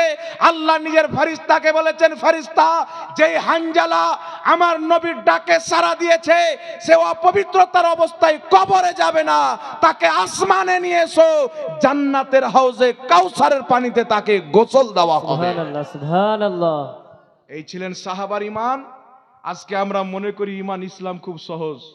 দুনিয়ার রঙিন জামানাতে আমরা পড়েছি বাবা। আমরা কাদের কালচারকে নিচ্ছি? মোবাইলের মধ্যে আমাদের ছেলে পিলেকে আমরা সালমান খান দেখাই, তো আমার ছেলেই তো জান্নাতের কথা কোনোদিন শিখবে না। নিজের ছেলেকে, নিজের মেয়েকে গল্পের মাধ্যমে শিখান, বাটা জান্নাত আল্লাহ তৈরি করেছেন, জাহান্নাম আল্লাহ তৈরি করেছেন। কবরের অন্ধকারের ব্যাপারে বলেন, ছোট বাচ্চার আঙুল ধরে আপনি আপনার বাপের কবর জিয়ারত করতে যান, মায়ের কবর জিয়ারত করতে যান। বেটাকে বলেন, বাবা, এই কবরে আমার বাপ চলে এসেছে, আমিও চলে যাব, তোমাকেও একদিন যেতে হবে। তবে এই কবরকে যদি ঠিক রাখতে হয়, দুনিয়ার রং রাঙ্গিলে তামাশাকে বাদ দিতে হবে, এক আল্লাহর মাওয়াহিদ বান্দা হতে হবে। আল্লাহকে জিজ্ঞাসা করেছেন? এখানে ক্যামেরাম্যান এসছে, জিজ্ঞাসা করেন তোমরা কি জন্য এসছো? এক মাদের পক্ষ থেকে 900 টাকা দিয়েছেন, আল্লাহ কবুল করুক, তাদের আল আওলাদকে নেক করুক, সকলে বলেন আল্লাহুম্মা আমিন। আল্লাহুম্মা আমিন। এখানে জিজ্ঞাসা করেন ক্যামেরাম্যানদেরকে, ভাই তোমরা কি জন্য এসেছো? এ সবাই বলবে বাবা যে আমরা এসেছি দ্বীনের খিদমতের জন্য। কিসের জন্য? অনেক লোকের নজর টেঁড়া থাকে, ওই লোক আবার বলবে যারা ইনকামের জন্য এসেছে, কিন্তু আমি ইনকামটা আগে দেখি না, আমি আগে দেখি খিদমত কতটা হচ্ছে। এদের চ্যানেলের মাধ্যমে মানুষ ওয়াজ শুনে হাজারো লোক আছেন যারা ওয়াহাবি, দেওবান্দি, জাহান্নামী ফিরকা থেকে বাঁচছে, তাদের ঈমান বাঁচছে, তাদের আকীদা বাঁচছে। আমাদের ওয়াজগুলি, আলিম ওলামার বক্তব্যগুলি জাতির কান পর্যন্ত তারা পৌঁছে দিচ্ছে। এটা নেকির কাজ না গুনার কাজ বাবা? একটু জোরে বলেন। তো আগে এটা দেখতে হবে যারা দ্বীনের খিদমতের জন্য রাত্রি জেগে বসে আছে, কত টাকা হবে মাসে? 10-15 হাজার। এই ছেলেগুলো যদি কাজ করে, এখন বর্তমান জামানায় 20,000 কামাবে না, এটা হতে পারে? 20,000 30,000 তো কোনো ব্যাপারই নাই। যারা ঠান্ডা রাত্রি জেগে, সারা রাত্রি এখানে জেগে দূর দারাজ থেকে এসে রেকর্ডিং করে নিয়ে গিয়ে ফুল ভিডিও শুনে ভেরিফিকেশন করে তারপরে আপলোড করে ছাড়ে, খিদমত করে, উদ্দেশ্য আছে কি নাই? আপনারা এখানে বসে আছেন, আপনাদের উদ্দেশ্য আছে না নাই? দুটা কথা শুনবো, নিজের জীবনের মধ্যে পরিবর্তন আনবো, এই জন্য আপনারাও বসে আছেন, মা বোনেরা সবাই বসে আছেন। উদ্দেশ্য আছে না নাই? আমি যে ঝাড়খণ্ড থেকে এসেছি তো আমার উদ্দেশ্য আছে। কালকে আমি উত্তর দিনাজপুরে ছিলাম, উত্তর দিনাজপুর থেকে শাহিদাপুর মাদ্রাসায় মুফতি শামসুদ্দিন মিসবাহের সাথে ছিলাম। এখানে সন্ধ্যাবেলা আসলাম, তো আমারও তো উদ্দেশ্য আছে না, কি বলেন? আল্লাহ বলার একটা শক্তি, একটা নিয়ামত আমাকে দান করেছেন। মানুষ ডাকছে, আমি যাই, যে আমার কথা শুনে যদি জীবনে একটা লোক পরিবর্তন হয়ে যায়, আমার সারা জীবন বক্তব্য দেওয়া কামিয়াব হয়ে যাবে। আর আলহামদুলিল্লাহ আজ পর্যন্ত 17 থেকে 18 জন ব্যক্তি লামাযহাবি, ওয়াহাবি, দেওবান্দি আমার বক্তব্য শুনে আমার সাথে কন্ট্যাক্ট করে তারা আহলে সুন্নাত ওয়াল জামাতে তওবা করে দাখিল হয়েছে। সুবহানাল্লাহ, সুবহানাল্লাহ, সুবহানাল্লাহ। এটা কিয়ামতে দেখাবো আল্লাহ আমার বক্তব্যের আসার এটা হয়েছেন, এটা আল্লাহ আমার নাজাতের জারিয়া করে। উদ্দেশ্য আছে না নাই? এখানে কমিটি জালসা দিয়েছেন, উদ্দেশ্য আছে না নাই? জোরে বলেন। এই ছেলেদেরকে পাগড়ি দেওয়া হলো, প্রত্যেক জিনিসের উদ্দেশ্য আছে। আপনি আল্লাহকে জিজ্ঞাসা করেন যে আল্লাহ আপনাকে সৃষ্টি করেছেন, আল্লাহ তুমি আমাদেরকে কেন সৃষ্টি করেছো? কোরআন তো বলছে সাব্বাহা লিল্লাহি মা ফিস সামাওয়াতি ওয়াল আরদ, জমিন আসমানে যা কিছু আছে আল্লাহর তসবিহ পাঠ করে। সমুদ্রে মাছ বেশি না দুনিয়াতে মানুষ বেশি? জোরে বলেন। মাছ বেশি। সমুদ্রের গাছপালা ঘাস বেশি না মানুষ বেশি? ঘাস গাছপালা এইগুলো বেশি, ঠিক না বেটি? ভুল বলছি? ঠিক। কথা বলেন। আল্লাহ তাবারাক ওয়া তাআলা লক্ষ লক্ষ তারকা, লক্ষ কোটি আপনার সাইয়ারা, কত রকমের জিনিস আল্লাহ তৈরি করে রেখেছেন। আল্লাহ বলছেন সাব্বাহা লিল্লাহি মা ফিস সামাওয়াতি ওয়াল আরদ, জমিন আসমানে যা কিছু আছে আল্লাহ পাকের তসবিহ পাঠ করে, ইবাদত করে। জোরে বলেন সুবহানাল্লাহ। আল্লাহ তোমার এত কেউ ইবাদত করে, পশু পাখি সব তোমার ইবাদত করে। আল্লাহ পাকের এমন কি যে আমার নবী বলছেন আসমান পর্যন্ত আল্লাহর ইবাদত করে, তসবিহ পাঠ করে। আল্লাহর হাবিব বলছেন আসমান যখন তসবিহ পাঠ করে, আমি নবী মুস্তাফা আপন কানে শ্রবণ করি আসমানের তসবিহ পাঠ করার আওয়াজ। এই শক্তি আমার আল্লাহ দিয়েছেন। আমার নবী পৃথিবীর যে কোনো জায়গা থেকে উম্মত নবীর প্রতি দুরূদ পড়ে, আমার নবী ডাইরেক্ট মদিনা থেকে আপন কানে শুনতেও পায়, আমার নবী আপন চোখে দেখতেও পায়। সুবহানাল্লাহ। আহলে সুন্নাত ওয়াল জামাতের আকীদা। এর বাইরে যারা বলবে নবী মরার পরে উম্মতের কোনো খোঁজ খবর রাখে না, নবী ইন্তিকালের পরে দেখতে পাই না, শুনতে পাই না, এই সমস্ত দলকে তালাক দিতে হবে। নিজের নবীর সচ্চা গোলাম হয়ে যান, নিজের আলো আওলাদকে সচ্চা গোলাম বানান।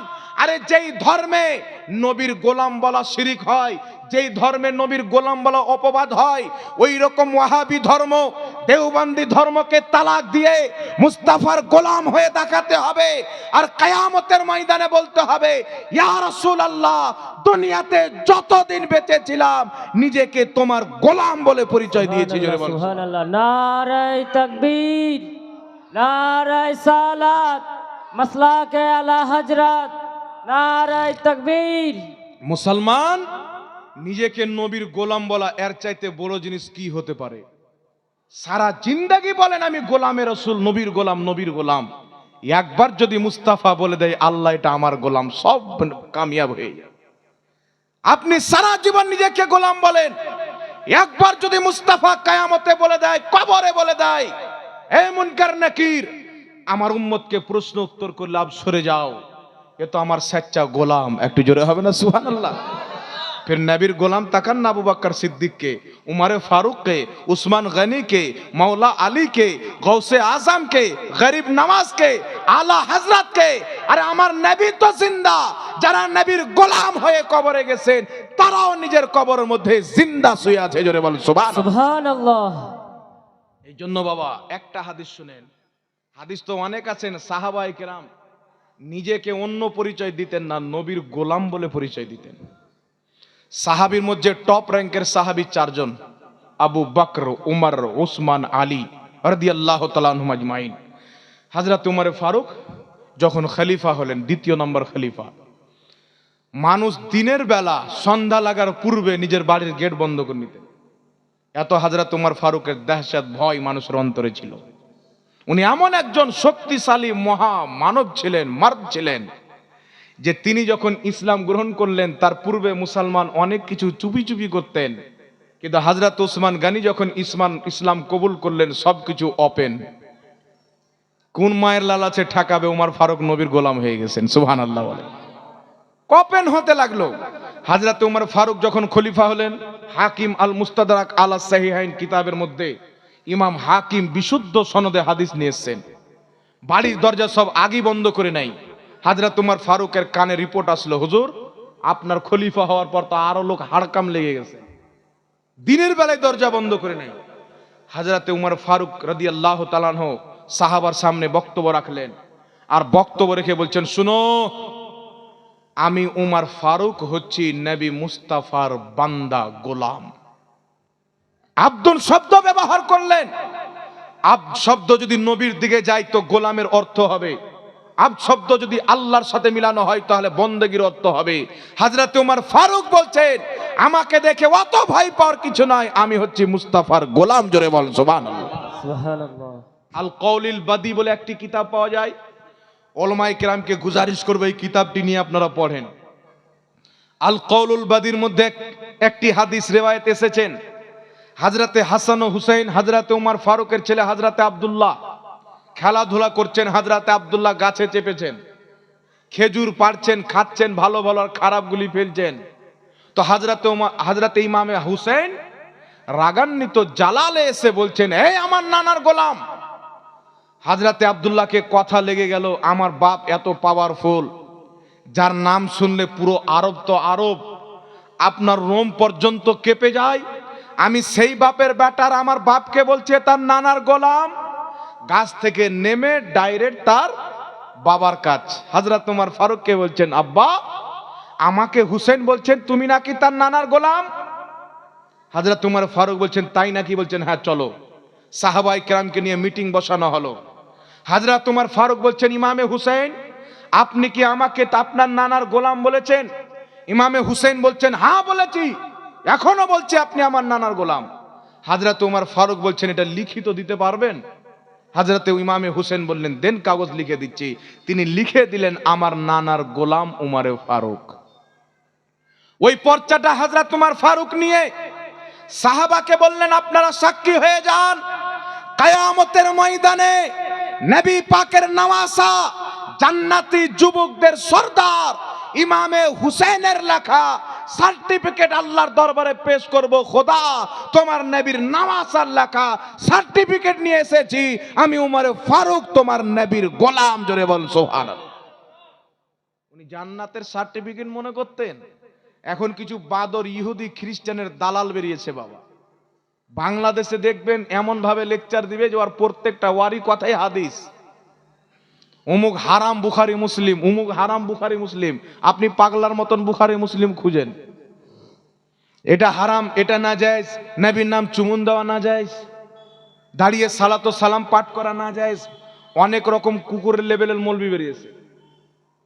এদেরকে আমি মানুষ মনে করি না বাবা, সচ্চা কথা বলছি। আমাকে সকাল সন্ধ্যা ধমক দেয়, তোমাকে পেলে দেখিয়ে দেবো। আরে তুমি যদি আমাকে মেরে দেয় তো আলহামদুলিল্লাহ আমি শহীদ হয়ে যাব, না কি বলেন?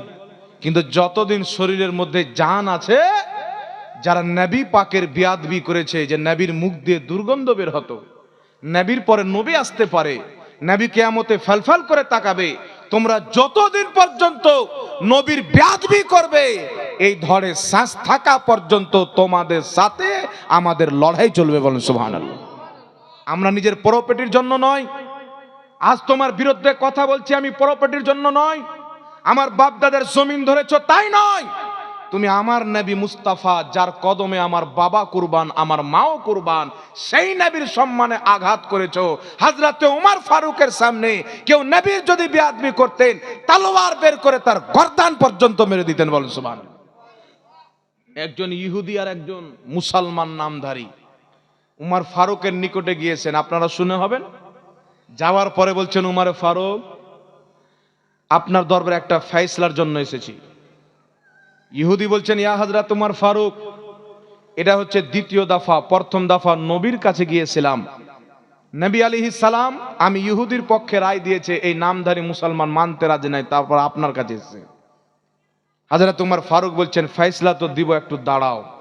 ঘরের ভিতরে গিয়ে উলঙ্গ তলোয়ার নিয়ে এসে ওই নামধারী মুসলমানের গর্দানটা ধর থেকে আলাদা করে দিলেন।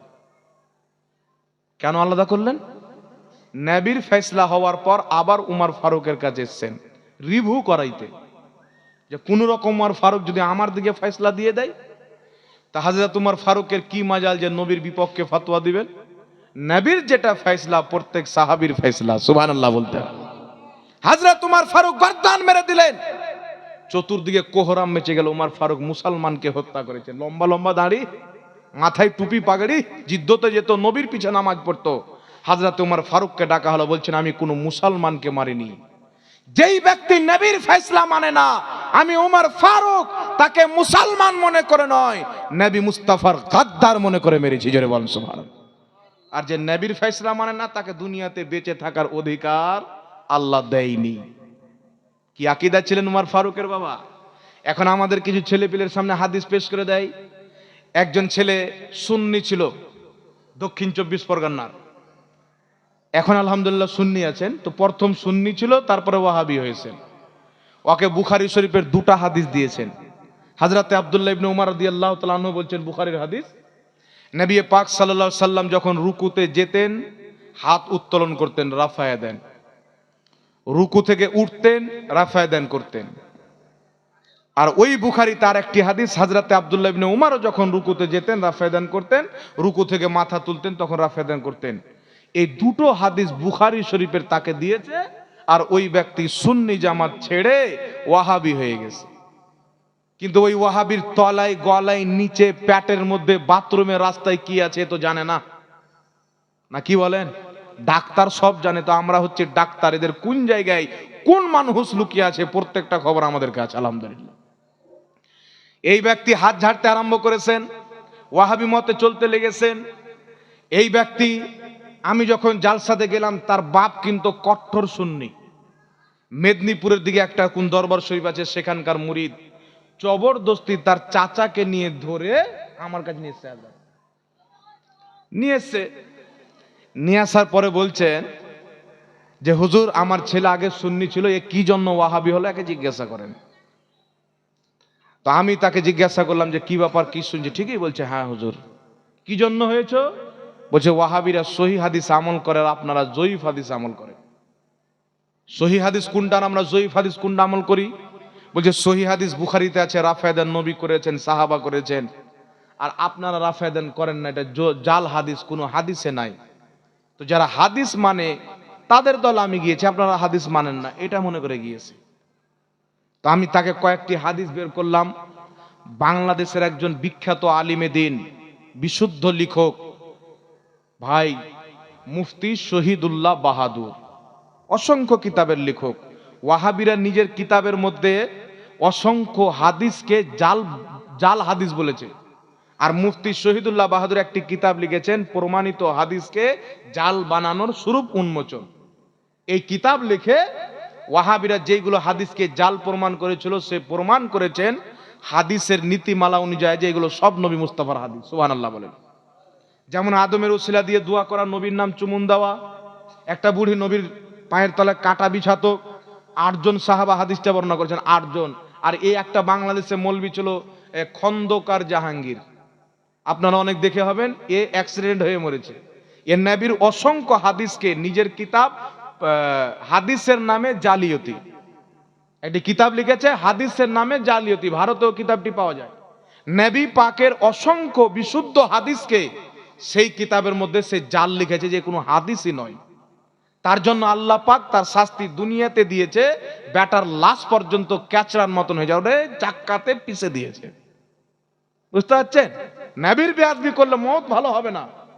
আগাছা মত মরেছে, জাহান্নাম কানপারাম চলে গেছে, মরে মাটির সাথে মিশে পোকামাকড় খেয়ে শেষ করে দিয়েছে। এখন ইউটিউবার এই কথাটা ছাড়বে, আর এর কিছু কলমা পড়নেওয়ালা মুসলমান আসবে, জাহাঙ্গীর মৌলভী উমুক, জাহাঙ্গীর মৌলভী ধুমুক, কিছু জানে না, উমুক ধুমুক 12-17, মানে আমার নবীর ব্যাপারে বললো তো এরা বলছে সুবহানাল্লাহ, আর এর ব্যাপারে আমি বলছি তখন আমি খারাপ। মানে এরা তো নবীর কলমা পড়েনি, এরা কলমা পড়েছে এদের গুদর মুন্সি মৌলভীর। কথা বলছেন? একজন 500 টাকা দান দিয়েছেন, আল্লাহ পাক কবুল করুক। এই দেখেন, আপনি দিলেন নাকি? একজন 100 টাকা দিয়েছেন, আরো 2 জন 100 টাকা করে দান দিয়েছেন। মহান রব্বুল আলামিন কবুল করুক, সকলে পড়ুন আল্লাহুম্মা আমিন। আর জোরে বলেন না আমিন। দেখেন ব্রাদার ইসলাম, বাংলাদেশের একজন মৌলবি, নামটা তো ভালো করে বলতে চাই না, কাজ্জাব বিন ইহুদি, নাম শুনেছেন? অনেক কেউ বলবে হুজুর এত সুন্দর ওয়ার নাম, তো আপনি নামটা বিগড়ে কেন লিখছেন? আবু জেহেলের নাম ছিল আবুল হেকাম, জ্ঞানীদের পিতা। নবীর বেয়াদবি করার কারণে নাম পড়ে গেল আবু জেহেল, মূর্খদের পিতা। তো যেই ব্যক্তি নবীর গুস্তাখি করবে, ওর নামকে পরিবর্তন করে দেওয়া, এটা হাদিসের সুন্নাত তরিকা। সুবহানাল্লাহ বলে। এই লোকটা বলেছে কি, নবী পাক সাল্লাল্লাহু আলাইহি সাল্লামের জিজ্ঞাসা করল একটা পুরচা দিয়ে, হুজুর নবী নূরের তৈরি না মাটির তৈরি? তো তোর যদি আকীদা থাকে নূর নয় মাটি, তো তুমি বলে দে না মাটির তৈরি। তো এ বলছে মাটির তৈরি ছিল, মুখ দিয়ে দুর্গন্ধ বের হচ্ছিল। জিবরিল এসে বলছে মুহাম্মদ তোমার মুখ দিয়ে দুর্গন্ধ বের হচ্ছে, মুখটা পরিষ্কার করো। এই বলেন লাগবে কি লাগবে না কথাটা? এটা আমার নবীর শানে বাক্য ব্যবহার করা ছিল? একটু জোরে বলেন ছিল? তিরমিজির হাদিস, সাহাবা বলছেন নবী যখন কথা বলতেন, নবীর মুখ দিয়ে নূরের টুকরা বেরিয়ে বেরিয়ে জমিনে আলোর মতো পড়তো। এই লোকটা বলছে কিয়ামতের ময়দানে নবী নিজের স্ত্রী ফাতেমাকে বলছেন, নিজের স্ত্রী নাউজুবিল্লাহ, নিজের স্ত্রী আয়েশাকে বলছেন, আয়েশা আমি কিয়ামতের ময়দানে তুমি যে আমার স্ত্রী আমি এটাই চিনতে পারবো না। এই লোকটা বলছেন নবী কিয়ামতে ফেল ফেল করে তাকিয়ে থাকবে, আমার নেকির পাল্লা ভারী ইচ্ছে না গুনার পাল্লা ভারী ইচ্ছে। এই হারামখোর লোকটা বলছে নবী কবরে মরা মানুষ পড়ে আছে। তাহলে বলেন এইভাবে আমার নবীকে গালিগালাজ করলো, এর কলমা পড়নেওয়ালা হারামখোর মুসলমান বলছে সুবহানাল্লাহ মাশাআল্লাহ। আর আমার নবীর অপমান করার কারণে আমি যদি প্রতিবাদ করি তো আমাকে বলছে দেখে নেব, ধরে নেব, বম মেরে দেবো, গুলি মেরে দেবো। বলেন এরা নবীর কলমা পড়নেওয়ালা মুসলমান না এদের মৌলবীর কলমা পাঠ করেছে? আপনারা বলেন। শুনেন, যেই ব্যক্তি নবী পাকের কলমা পাঠ করেছে, নবীর বিপক্ষে মৌলবী বলুক, পণ্ডিত বলুক, পুরোহিত বলুক, যে কোনো ব্যক্তি আমার মুস্তাফার বিপক্ষে কথা বলবে, কোন জাতির লোক দেখা যাবে না, তার প্রতিবাদ করতে হবে। জোরে বলেন সুবহানাল্লাহ। ইমাম মালিক রাহমাতুল্লাহের নিকট একজন গিয়ে বলছেন, হুজুর এমন একটা জামানা চলে আসলো মুসলমানের সামনে কেউ নবীর তাওহীন করছে, অপমান করছে, মুসলমান ওই সময় কি করবে? হযরত ইমাম মালিক বলছেন যে নবীর অপমান করবে তাকে হত্যা করা মুসলমানদের জন্য ফরজ। বলছে যদি হত্যা না করতে পারে, ইমাম মালিক বলছেন সে নিজে মরে যাবে। কোন মুসলমানের সামনে যদি নবীর অপমান হয়, যেই ব্যক্তি নবীর অপমান করবে তাকে হত্যা করা জরুরি। এটা ইসলামের কানুন। ভারতে আমরা এটা নেই, ভারতের সংবিধান মানি, আমরা আইনি ব্যবস্থা নেব, ইসলামের কানুন বলছে আমি তাকে হত্যা করতে হবে। ইমাম মালিককে বলছেন হুজুর যদি হত্যা করতে না পারে, যেই মুসলমানের সামনে অপমান হবে, হত্যা করতে পারবে না, বদলা নিতে পারবে না, ও মুসলমান নিজে মরে যাক, তার বেঁচে থাকার কোনো দরকার নাই। চিন্তা করেন। আর যেই মৌলবী আল্লাহর হাবিবের অপমান করেছে, কিছু হারামখোর মুসলমান দেখতে পাওয়া যায় এদের পিছন পিছন দৌড়ছে। ও যে গস পাক যে জান্নাতে যাবে কিনা এটা বলা যাবে না। আর দিলবার সাইদি এ যখন মরেছে তো বলছে জান্নাত ওর মুখে আমরা কোরআন শুনবো। ওর বাপতাই জান্নাতে যাবে, কিন্তু গস পাক যে জান্নাতে যাবে এর কোনো গ্যারান্টি নাই। এই জন্য বলছি বাবা, এরা মুসলমান নয়। এরা না নবীর কলমা পড়েছেন, না আউলিয়া কিরাম সালাফদের দিনকে নিয়েছেন।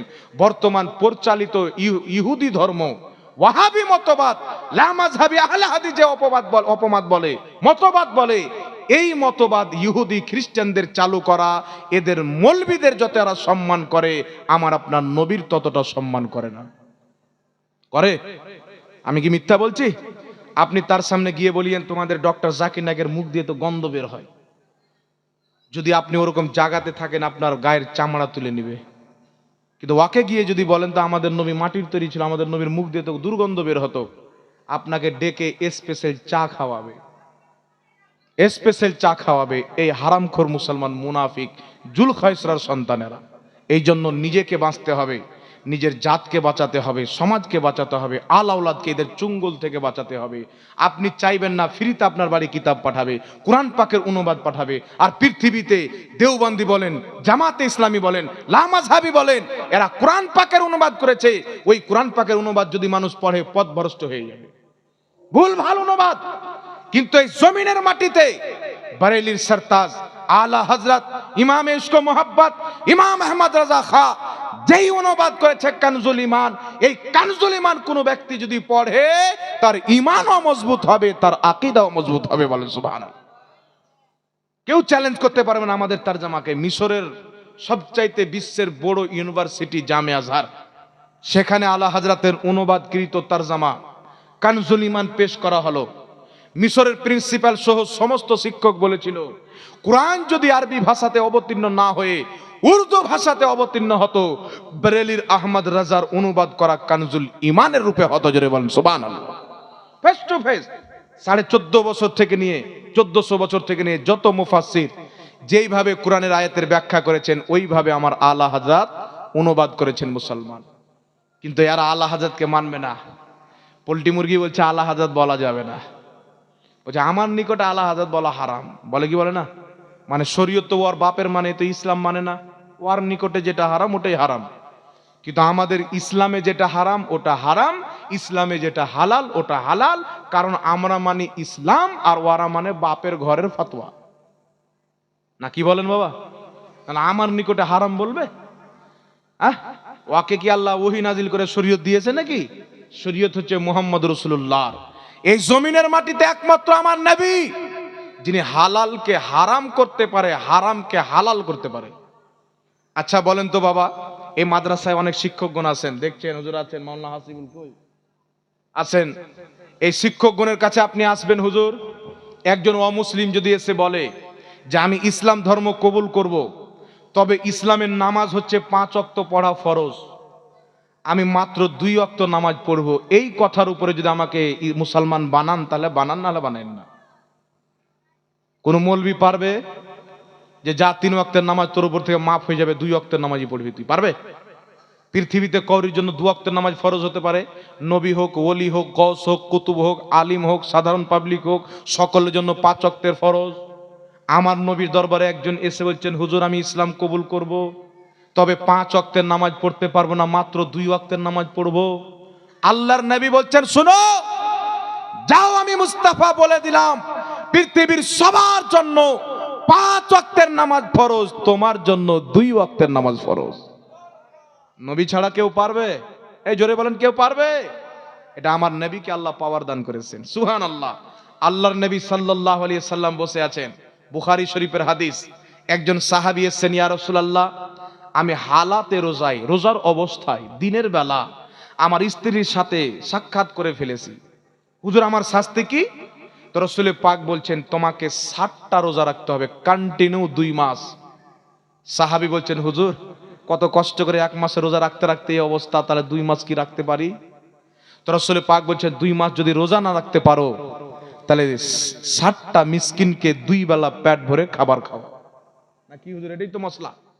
নবী বলছেন 60টা রোজা রাখো, আর 60টা রোজা রাখতে রাখতে আপনি একটা রোজা ছেড়েছেন, সুস্থ শরীর আছে ধরেননি, একটা রোজার বদলে 2 মাস রোজা রাখতে হবে। 2 মাসের মধ্যে 59 দিন রাখলেন, একদিন রাখলেন না, আবার ঘুরিয়ে 60টা রোজা রাখতে হবে।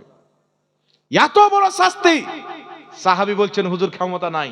রাসূল পাক বলছেন, 60 জন মিসকিনকে 2 বেলা পেট ভরে খাবার খাওয়াও, তোমার কাফারা আদায় হয়ে যাবে। এটাই হচ্ছে দুটো অপশন। সাহাবী বলছেন, হুজুর 60 জন মিসকিনকে খাওয়ানোর মতন অর্থ আমার নাই। এমনি সময় নবীর সামনে খেজুর পেশ করা হলো। আল্লাহর নবী খেজুরটি দিচ্ছেন ওই সাহাবীকে যে সাহাবী রোজা ভঙ্গ করেছিলেন। শাস্তি কি? 2 মাসের রোজা রাখো, নচেত 60টা মিসকিনকে খাবার খাওয়াও। এই সাহাবী বসে আছেন, আল্লাহর নবী বলছেন, যখন তুমি 2 মাস রোজাও রাখতে পারবে না, মিসকিনকে খাবারও খাওয়াতে পারবে না, এই নাও খেজুরের ডেকচি, এই খেজুরের ডালি নিয়ে যাও, আর তোমার এলাকার মদিনার গরিব গারবাকে বন্টন করে দাও, আল্লাহ তোমার কাফারা আদায় করে দিবে। কেউ পারবে এই অপশন দিতে? 60টা রোজা রাখতে হবে না, 60টা মিসকিনকে খাওয়াতে হবে না, এই খেজুর নিয়ে গরিব গারবাকে বন্টন করে দাও, তোমার কাফারা আদায় হয়ে যাবে। সাহাবী বলছেন, ইয়া রাসূলুল্লাহ মদিনাতে আমার চাইতে বড় গরিব আর কেউ নাই। মানে রোজা তো ছেড়েছেন, 60টা রোজা রাখতে পারবেন না, 60 জন মিসকিনকে খাওয়াতে পারবে না, আবার খেজুরটি যেন নিজের বাড়িতে থেকে যায়, এই লাইন সাহাবা করছেন। বুঝতে পারছেন?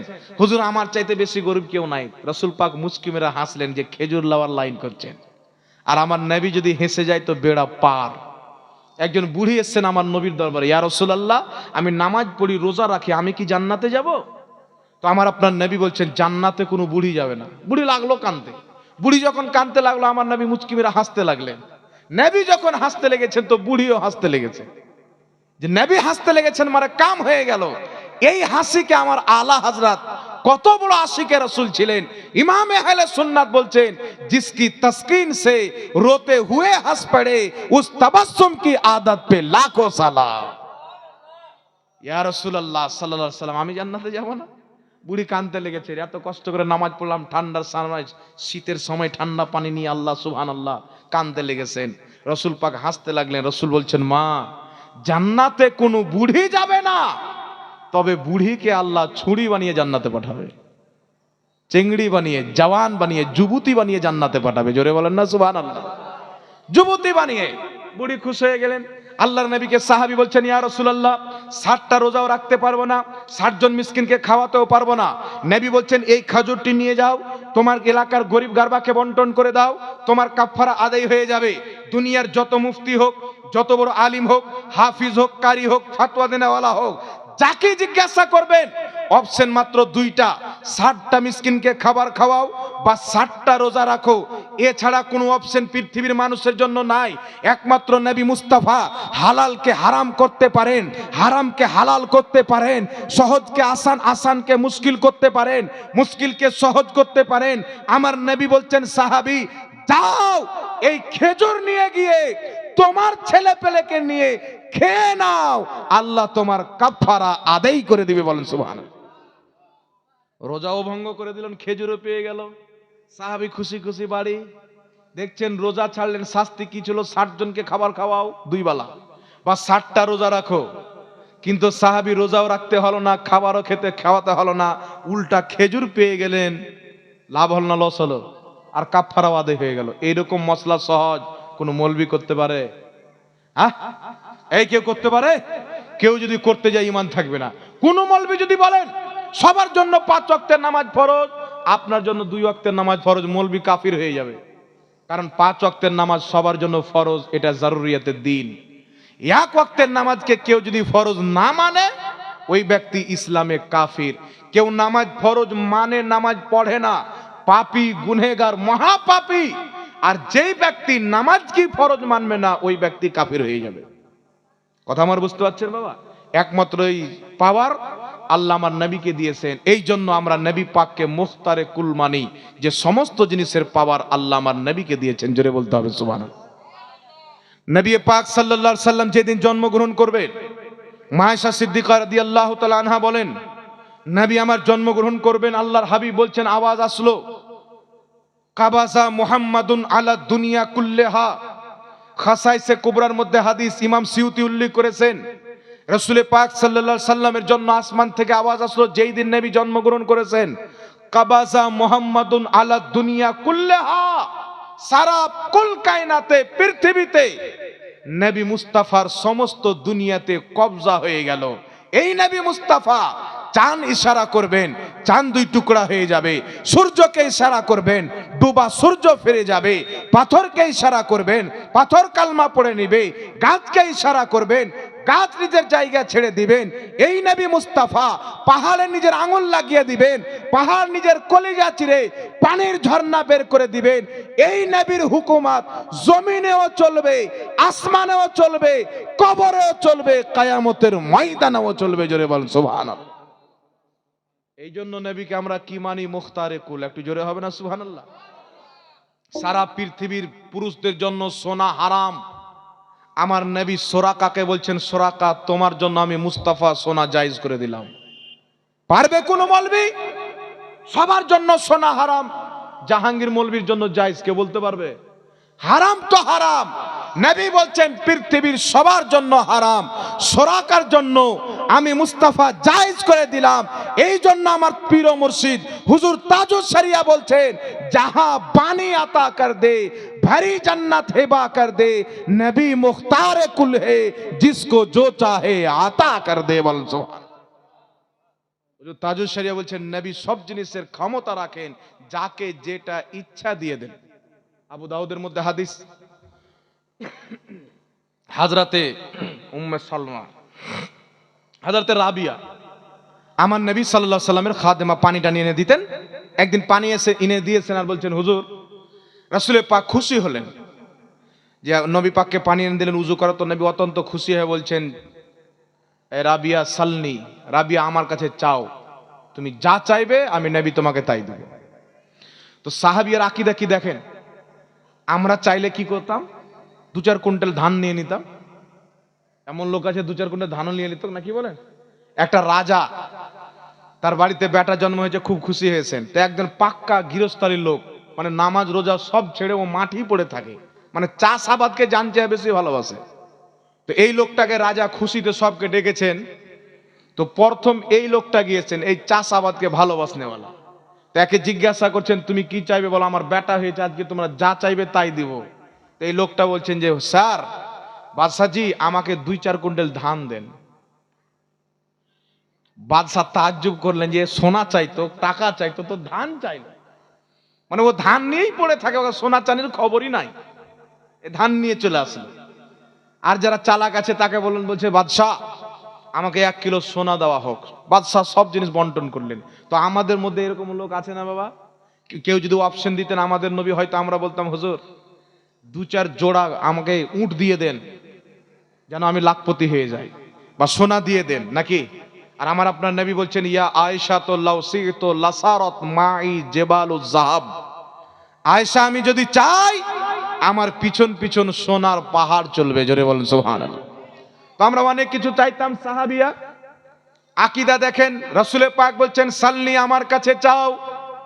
দেখছেন মৌকা খুব সুন্দর, নবী চাইতে বলেছেন। আর নবী হচ্ছে মুখতারে কুল, যেটা সাহাবার আকীদা ওটাই হচ্ছে সুন্নিদের আকীদা। তিনি বলছেন ইয়া রাসূলুল্লাহ আমি আপনার কাছে জান্নাত চাইতেছি। রাসূলে পাক সাল্লাল্লাহু আলাইহি সাল্লাম বলছেন আর কিছু? বলছেন জান্নাত চাই, আর জান্নাতে আপনার পরশ চাই, আপনার পাশে থাকতে চাই। নবী পাক বলছেন জান্নাত তুমি তো পাবে, তবে বেশি করে সাজদা করো, জোরে বলেন সুবহানাল্লাহ। সুবহানাল্লাহ। বেশি করে সাজদা করাতে জান্নাত পাওয়াতে আমার সহযোগিতা করো, মানে বেশি করে সাজদা করো, আমি তোমাকে জান্নাতও দিব, আমার পড়োশিতে জায়গাও দেবো। একটু জোরে হবে না সুবহানাল্লাহ। সুবহানাল্লাহ। ইনি বলছেন দুনিয়াতে নবীর খিদমত করছি, মরে যখন কবরে চলে যাব, ইন্তেকাল করব, জান্নাতে যখন যাব জান্নাতে নবীর পাশে জায়গাটা নেই, সেখানেও যাও নবীর খাদেমা হয়ে থাকতে পারি। সুবহানাল্লাহ। সাহাবার কি আকীদা ছিল? যদি সাহাবার আকীদা থাকতো নবী জান্নাত দিতে পারে না, তাহলে বলতেন ইয়া রাসূলুল্লাহ দুনিয়ার কোনো ধনভাণ্ডার চাইতেন, দুনিয়ার কোনো অন্য কিছু চাইতেন, কিন্তু জান্নাত চেয়ে সাহাবা প্রমাণ করে দিলেন আমার নবী মুস্তাফা মুখতারে কুল দুনিয়াও দিতে পারে, আল্লাহর জান্নাতও দিতে পারে। বল সুবহানাল্লাহ। সুবহানাল্লাহ। এখন একটা আপনাকে এক্সাম্পল দিয়ে দিই বাবা। আমাদের এখানে অনেক লোক আছেন, করের 5 বিঘা জমি, করে 2 বিঘা, করে 4 বিঘা, সম্পদ আছে না নাই? করে 2 চাকা, করে 4 চাকা, করে সাইকেল আছে না নাই? আপনি যদি চান আপনার সাইকেল কাউকে দিতে পারেন কি পারেন না? জোরে বলেন। আমাকে খুশি হয়ে আপনি দিয়ে দিলেন, হুজুর নেন আপনাকে সাইকেলটা আমি গিফট করে দিলাম, এটা আপনাকে পাওয়ার আছে না নাই? কারণ সাইকেলটার মালিক পাওয়ার আল্লাহ আপনাকে দিয়ে দিয়েছে। আপনার 10 বিঘা জমি আছে, আপনি যদি চান 2-4 বিঘা দিয়ে দিলেন যে মাদ্রাসায় দিয়ে দিলাম, এটা আল্লাহকে পাওয়ার দিয়েছেন। এটা আল্লাহ আপনাকে পাওয়ার দিয়েছেন কিনা? পারবে কিনা? মাদ্রাসা হয়েছেন, কেউ জমি দিয়েছেন, কেউ টাকা দিয়েছেন, কেউ ইট দিয়েছেন, কেউ পাথর দিয়েছেন, দিয়েছেন কিনা? তো চিন্তা করেন যদি আমাদের এত পাওয়ার থাকে, তো আমার নবীর কত পাওয়ার আছে। আমার নবী জান্নাত দিতে পারবে না? একটু জোরে বলেন, পারবে না? আরে নবী জান্নাত দিতে পারে, এই রকম আকীদা রাখা ওয়াহাবি যদি শিরিক বলে, তোমার বাপ জালসাতে টাকা দিতে পারে, এটাও তো শিরিক। তো তোমার বাপ যদি টাকা দিতে পারে, মা ফাতেমার বাপ জান্নাত দিতে পারে, জোরে বলেন সুবহানাল্লাহ। তোমার এই লেভেল, মুহাম্মদ রাসূলুল্লাহ ওই লেভেল। তাই আলা হযরত বলছেন मैं तो मालिक ही कहूंगा के हो मालिक के हबीब, यानी महबूब मुहिब में नहीं मेरा तेरा, जरे বল সুবহান। সুবহানাল্লাহ। বেশক এই জন্য বাবা সেই নবীর আদর্শকে নিজের আদর্শ বানাতে হবে। নিজের ফ্যামিলিকে পর্দাশীল বানান, নিজে পর্দাশীল হন। মা বোনদেরকে বলবো, মা তোমরা যদি জান্নাত রানী মা ফাতেমার সাথে জান্নাত যেতে চাও, এই দুনিয়াতে কষ্ট করো, কষ্ট করে চেহারাটা ঢাকো, কষ্ট করে ইবাদত করেন, কিয়ামতের ময়দানে আল্লাহ আপনাকে জান্নাত দিবে, চিরকাল জান্নাতে থাকবেন, আপনার কোনো চিন্তাই থাকবে না। দুনিয়া হচ্ছে আখিরাতের বাজার। এই দুনিয়াতে পর্দা করেন, আপনি পর্দা করেন যেন আপনাকে দেখে আপনার মেয়ে পর্দা করতে শিখে।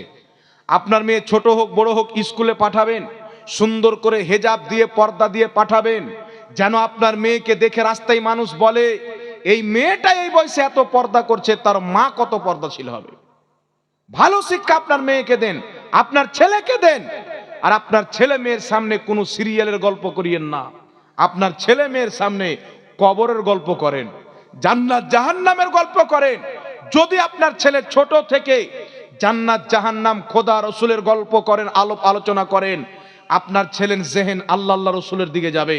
আর যদি আপনি শুধু টাকারই করেন, এই এত টাকা কিভাবে ইনকাম হবে, এত টাকা কিভাবে ইনকাম হবে, তাহলে আপনার ছেলে যখন বড় হবে তো মনে করবে আমার জীবনের একটাই লক্ষণ টাকা কি করে কামাবো, একটাই লক্ষণ টাকা কি করে কামাবো, বাড়ি কি করে দেব। কিন্তু আপনি যদি আল্লাহ আল্লাহ রসুলের কথা শোনান, তো আপনার ছেলের একটাই উদ্দেশ্য হবে আমি আল্লাহকে কি করে পাবো, মুহাম্মদ রাসূলুল্লাহকে কি করে পাবো। আর মা যদি ভালো হয়, মায়ের মেয়ে পর্যন্ত ভালো হবে। কারণ আমি যতদূর পর্যন্ত জানি বাবা, এই দুনিয়াতে যত স্বামী স্ত্রীর মধ্যে ব্যাড় লাগছে না, ব্যাড় বাড়ির শাশুড়িকে নিয়ে। যার স্ত্রী প্রত্যেকটা কথা ওর শাশুড়ির শুনে, ওর বাড়িতে জিন্দেগিতে সুখ শান্তি আসবে না। কথা বুঝতে পেরেছেন? আর যেই শাশুড়ি নিজের মেয়েকে, যেই মা খারাপ জিনিস শিক্ষা দেয়, শ্বশুর বাড়ি যাবে রান্না করবে না, শাশুড়িকে দেখবে না, স্বামীর খিদমত করবে না, সব টাকা চুরি করে নেবে, ওই মা নিজের হাতে নিজের মেয়েকে ধ্বংস করছেন। ঠিক না বেঠিক বাবা? একটু জোরে বলেন ঠিক না বেঠিক? যেই মা শিক্ষা দিবে, বেটি ফোন করেছেন, মা তোমার জামাই আমাকে 2 থাপ্পড় মেরেছেন। মা বলবে, বেটি তুমি আমাদের কাছ ছিলে তো আমরাও কত তোমাকে মেরেছি। জামাই মেরে দিয়েছেন, সহ্য করে নাও। জামাই যখন আসবে তাকে একটু ভালোবাসা দাও, আদর করো, সব ভুলে যাবে। মা যদি ভালো শিক্ষা দেয়, মেয়ে ভালো শিক্ষা পাবে। মা যদি পর্দাশীল হয়, মেয়ে পর্দাশীল হবে। মা যদি নেক হয়, মেয়েও নেক হবে, সন্তানও নেক হবে। এর জন্য মা বোনদেরকে বলবো, আপনারা আল্লাহ পাকের নবীর মেয়ে ফাতেমাতুজ জাহরার কানিজ হয়ে যান। আপনাদের ছেলেও নেককার হবে, মেয়েও নেককার হবে। আর ভাইদেরকে বলবো, বাবাকে বলবো, নিজের দুনিয়াতে নিজের চরিত্রকে রাসূলুল্লাহর মতন করেন, নিজের চেহারাকে সাজান, নিজের দেহকে সাজান, মুস্তাফার সুন্নাতে সাজান। নবীর সুন্নাতে যারা নিজেকে সাজায়, দুনিয়ার সাজ সজক একদিকে, আমার নবীর সুন্নাত হচ্ছে একদিকে। নবীর সুন্নাত দিয়ে আমরা সাজিয়েছি বলে এত লোক আমাদেরকে দেখতে এসেছে। আপনাদের গ্রামের একটা মণ্ডলকে নিয়ে এসে বসান, একটা মাক্ষী পর্যন্ত জালসাই থাকবে না। থাকবে? কেন আমাদেরকে দেখতে এসেছেন, আমাদের বক্তব্য শুনতে এসেছেন? আমরা নিজেকে নবীর সুন্নাতে সাজিয়েছি, তাই তো। আমাদের চেহারাতে নবীর সুন্নাত আছে, আমরা জবান দিয়ে আল্লাহ রসুলের কথা বলছি, মাথাতে নবীর সুন্নাত পাগড়ি আছে, টুপি আছে, পরনে নবীর সুন্নাত জুব্বা আছে, এই জন্য তো এসেছে। আর এখানে যদি আমি একটা হাফ প্যান্ট পরে একদিকের চুলকে উড়িয়ে আপনাদের সামনে এসে উপস্থিত হয়ে যেতাম, তাহলে আমার কি বক্তব্য শুনতেন? জি, মানুষ মনে করতো এই জালসা হয় না, এটা হচ্ছে একটা নাটক, তাই না? তাই নিজেকে সাজান, নবীর সুন্নাতে নিজেকে সাজান। আমি আয়াতে কারিমা পাঠ করেছিলাম, ইন্নাদ-দীনা ইনদাল্লাহিল ইসলাম। নিশ্চয়ই আল্লাহ তাবারাক ওয়া তাআলার নিকটে একমাত্র ধর্ম হচ্ছে ইসলাম। কবরে যেতে হবে, দীর্ঘ বছর কিয়ামত পর্যন্ত অন্ধকার কবরে থাকতে হবে। সেই কবরের পোকা থেকে নিজের দেহকে হেফাজত করার জন্য, বিচ্ছু থেকে, সাপ থেকে, মাটি থেকে আপনার দেহ যেন বেঁচে থাকে, সুন্দর গাল যেন বেঁচে থাকে, চোখ যেন বেঁচে থাকে, কাফন যেন বেঁচে থাকে। তো আপনি নবীর আদর্শকে নিজের আদর্শ বানিয়ে নাও, কারণ জমি मैली नहीं होती, जमान मैला नहीं होता, मोहम्मद के गुलामों का कफन मैला नहीं होता। सलातो सलाम पढ़ें या नबी সালাম सलाम अलैहि।